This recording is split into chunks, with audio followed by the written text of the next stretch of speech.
Waktunya bersaat teduh dengan Tuhan melalui bacaan Alkitab satu pasal sehari dalam kitab Sejarah Bangsa Yahudi, bahagian 6, seri yang pertama. Kitab 1 Tawarik, pasal 9. Daftar penduduk Yerusalem dan silsilah Saul. Selamat membaca, mendengarkan, merenungkan dan melakukan firman Tuhan. Kiranya Roh Kudus senantiasa menuntunmu dalam memahami sabdanya dan memampukanmu menjadi pelaku firman.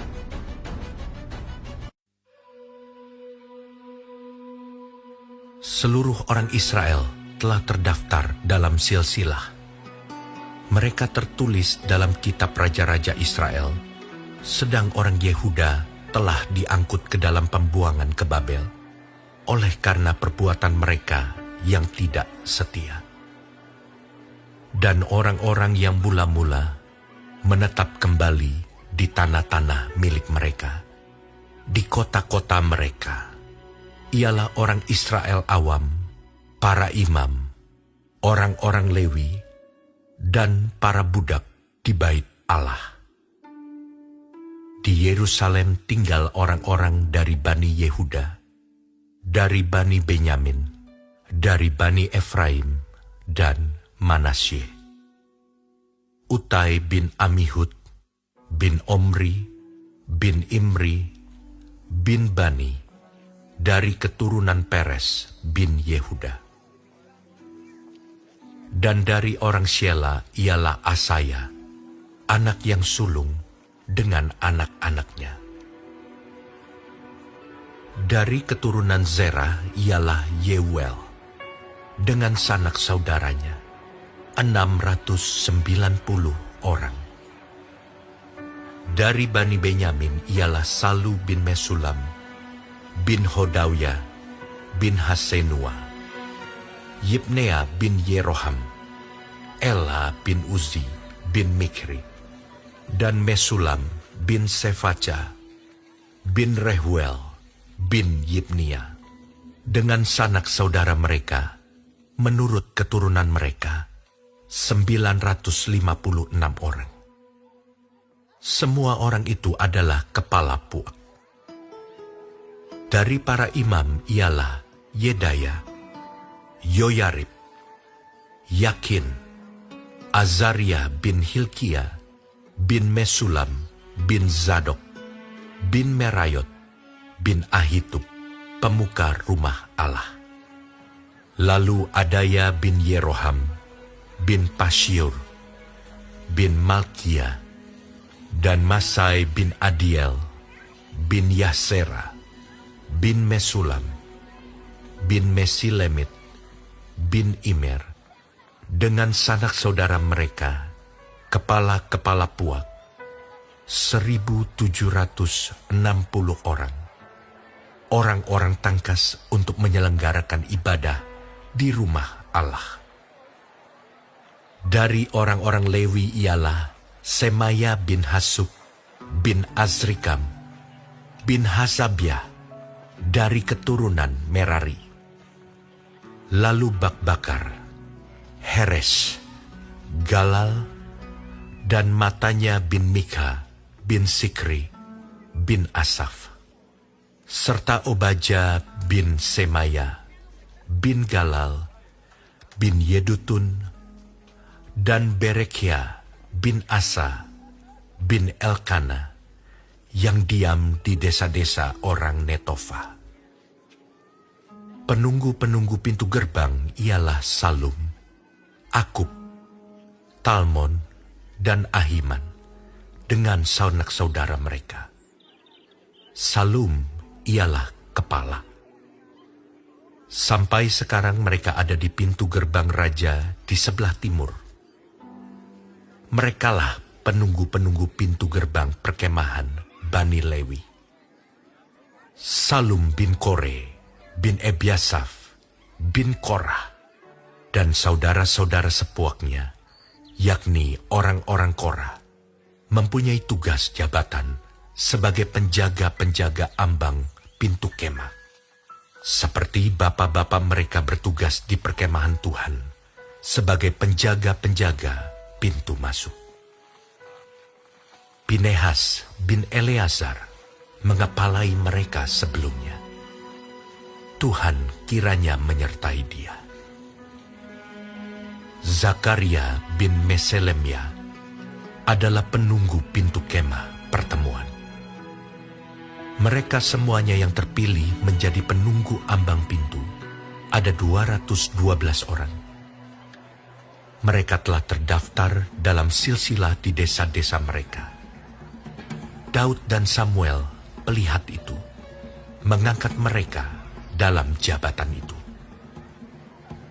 Mereka dan anak-anak mereka bertugas menjaga pintu-pintu gerbang rumah Tuhan, yakni bait kemah itu. Ke arah 4 mata angin ditempatkan penunggu-penunggu pintu gerbang itu, yakni ke arah timur, barat, utara, dan selatan. Dan saudara-saudara mereka yang tinggal di desa-desa mereka pada waktu-waktu tertentu harus masuk selama 7 hari untuk bekerja bersama-sama mereka. Sedang keempat kepala penunggu pintu gerbang itu memegang jabatan tetap. Mereka adalah orang Lewi dan mengawasi bilik-bilik serta perbendaharaan rumah Allah. Mereka bermalam di sekitar rumah Allah itu, sebab mereka bertanggung jawab atas penjagaan dan harus membuka pintu setiap pagi. Sebagian dari mereka mengurus perkakas ibadah. Mereka menghitung perkakas itu pada waktu dimasukkan dan dikeluarkan. Sebagian dari mereka ditugaskan mengurus perabotan, yakni segala perabotan tempat kudus, dan mengurus tepung yang terbaik, anggur, minyak, kemenyan, dan rempah-rempah. Sedangkan beberapa orang imam menyediakan campuran rempah-rempah. Matija, salah seorang Lewi, anak sulung Salum, orang Korah itu, mendapat tugas tetap untuk mengolah roti. Dan sebagian dari anak-anak orang Kehat, yakni dari sanak saudara mereka, mengurus roti sajian untuk disediakan setiap hari Sabat. Dan inilah para penyanyi, kepala-kepala puak orang Lewi, yang diam di bilik-bilik dan bebas dari pekerjaan lain. Sebab siang dan malam mereka sibuk dengan pekerjaannya. Itulah para kepala puak orang Lewi, para kepala menurut keturunan mereka. Mereka ini diam di Yerusalem.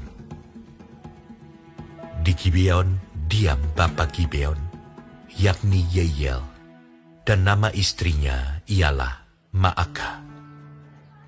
Anak sulungnya ialah Abdon, lalu Zur, Kish, Baal, Ner, Nadab, Gedor, Ahio, Zakaria, dan Miklot. Miklot memperanakan Simeam. Juga mereka ini pergi diam berdekatan dengan saudara-saudara mereka di Yerusalem, bersama-sama dengan saudara mereka yang lain. Ner memperanakan Kis. Kis memperanakan Saul. Saul memperanakan Yonatan, Malkisua, Abinadab, dan Eshibaal. Anak Yonatan ialah Meribaal, dan Meribaal memperanakan Mika. Anak Mika ialah Piton, Melek, Tahrea, dan Ahas. Ahas memperanakan Yaira. Yaira memperanakan Alemet, Asmawet, dan Simri. Simri memperanakan Moza. Moza memperanakan Bina, dan anak orang ini ialah Refaya, dan anak orang ini ialah Elasa, dan anak orang ini ialah Azel. Azel mempunyai 6 orang anak, dan inilah nama-nama mereka: Azrikam, Bokhru, Ismail, Searia, Obaja, dan Hanan. Itulah anak-anak Azel.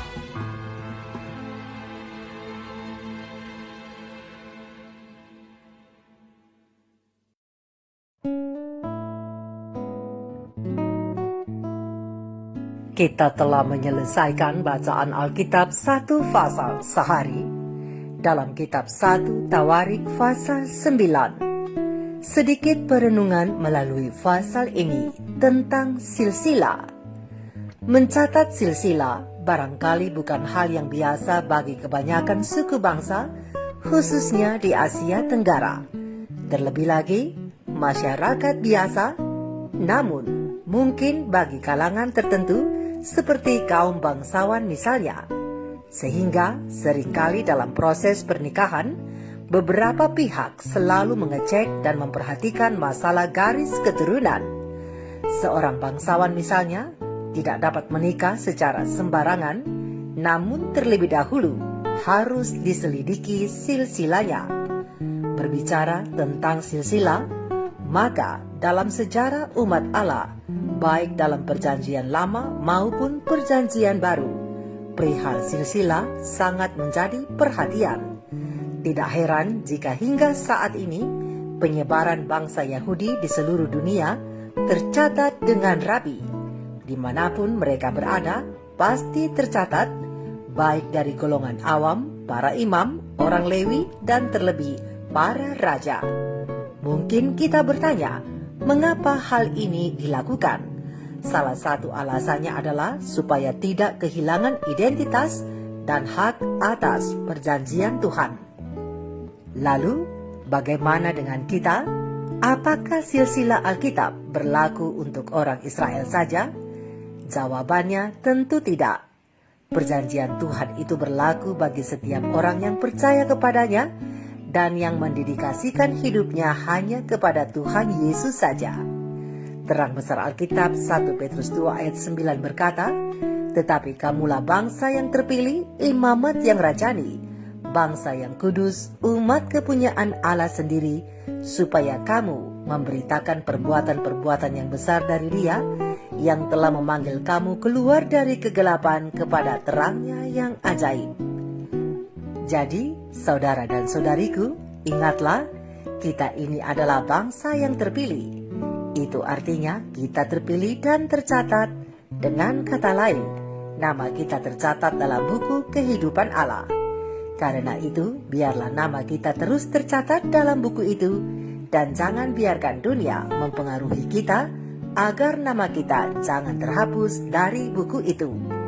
Ini adalah zaman anugerah, tetapi jangan salah gunakan kebaikan dan anugerah Tuhan yang diberikan kepada kita. Dalam notes di atas kita bisa baca begitu detailnya silsilah yang dicatat. Ini bukan suatu kebetulan. Nas ini ingin memberi pesan kepada kita bahwa Allah pun mencatat nama-nama umatnya di dalam buku catatan sorga. Karena itu tetaplah setia dan kerjakan keselamatan yang diberikan Allah kepada kita. Barang siapa menang, ia akan dikenakan pakaian putih yang demikian. Aku tidak akan menghapus namanya dari kitab kehidupan, melainkan aku akan mengaku namanya di hadapan Bapakku dan di hadapan para malaikatnya. Terang besar Alkitab Wahyu 3 ayat 5. Hidup kita ada di dalam catatan Allah. Itu artinya Allah begitu sangat memperhatikan kita. Oleh sebab itu, berbahagialah. Mari kita renungkan ini bersama. Tuhan Yesus memberkati. Shalom.